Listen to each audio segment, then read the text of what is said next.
There's no feeling more intense than starting over.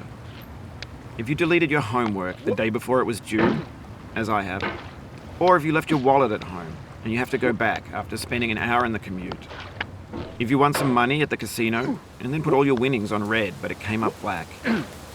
If you got your best shirt dry cleaned before a wedding and then immediately dropped food on it. If you won an argument with a friend and then later discovered that they just returned to their original view. Starting over is harder than starting up. If you're not ready for that, like if you've already had a bad day, then what you're about to go through might be too much. Feel free to go away and come back. I'll be here. Alright, thanks for coming with me on this trip. I'll understand if you have to take a break at any point. Just find a safe place to stop and quit the game. And don't worry, I'll save your progress, always. Even your mistakes.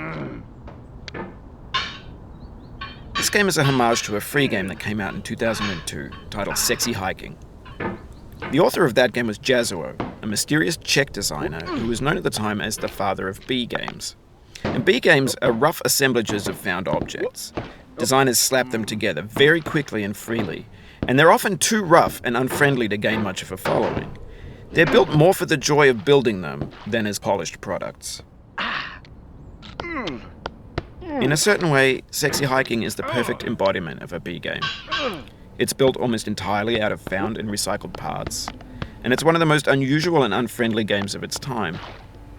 In it, your task is simply to drag yourself up a mountain with a hammer. And that act of climbing, in the digital world or in real life, has certain essential properties that give the game its flavor. No amount of forward progress is guaranteed. Some cliffs are too sheer or too slippery. And the player is constantly, unremittingly in danger of falling and losing everything. Anyway, when you start Sexy Hiking, you're standing next to this dead tree that blocks the way to the entire rest of the game. It might take you an hour to get over that tree, and a lot of people never got past it. You prod and you poke at it, exploring the limits of your reach and your strength, trying to find a way up and over. And there's a sense of truth in that lack of compromise. Most obstacles in video game worlds are fake. You can be completely confident in your ability to get through them once you have the correct method or the correct equipment or just by spending enough time. In that sense, every pixelated obstacle in Sexy Hiking is real. The obstacles in Sexy Hiking are unyielding, and that makes the game uniquely frustrating. But I'm not sure Jazzuo intended to make a frustrating game. The frustration is just essential to the act of climbing, and it's authentic to the process of building a game about climbing. A funny thing happened to me as I was building this mountain. I'd have an idea for a new obstacle, and I'd build it, test it, and it would usually turn out to be unreasonably hard. But I couldn't bring myself to make it easier. It already felt like my inability to get past the new obstacle was my fault as a player rather than as a builder. Imaginary mountains build themselves from our efforts to climb them, and it's our repeated attempts to reach the summit that turns those mountains into something real. When you're building a video game world, you're building with ideas, and that can be like working with quickset cement.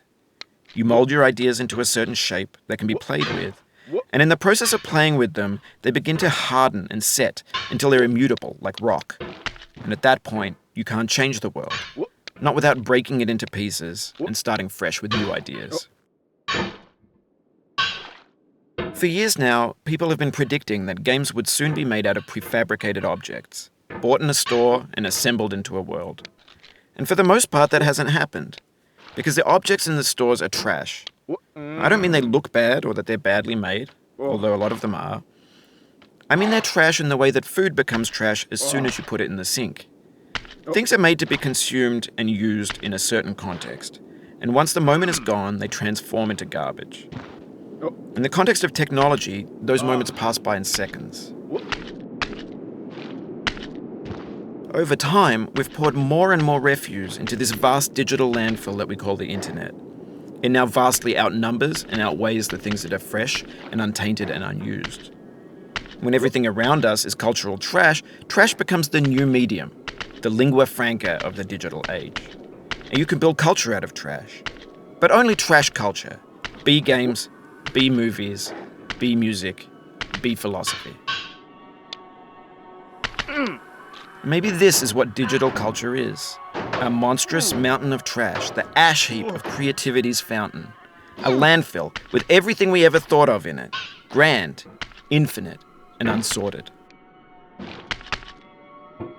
There's 3D models of breakfast, Gen X's fanfic novels, scan magazines, green screen Shia LaBeouf, banned snuff scenes on LiveLeak. Facebook's got lifelike bots with unbranded adverts and candid shots of Kanye and Taylor Swift mashups, car crash epic failed GIFs, Russian dashcam vids, discussions of McRibs, discarded, forgotten, unrecycled, muddled, rotten, untitled.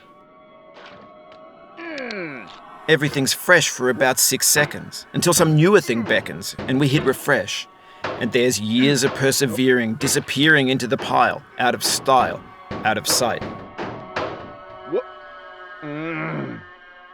In this context, it's tempting to make friendly content that's gentle, that lets you churn through it but not earn it. Why make something demanding if it just gets piled up in the landfill, filed in with the bland things? When games were new, they wanted a lot